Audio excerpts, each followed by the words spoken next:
Viral emak-emak ngamuk bawa sajam kejar petugas SPBU di Bandung, ini kronologinya.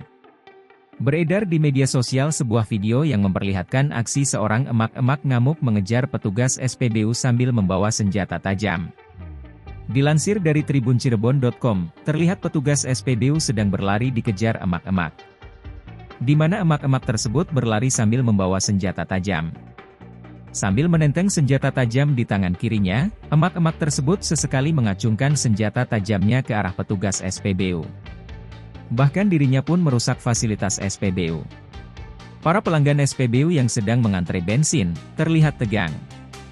Namun mereka hanya bisa menonton aksi emak-emak yang sedang mengejar petugas SPBU tersebut.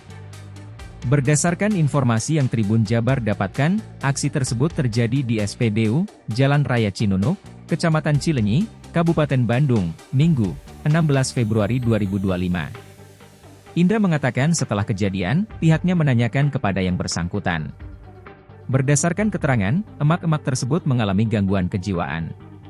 Setelah diinterogasi, ternyata orang tersebut mengalami gangguan mental atau ODGJ.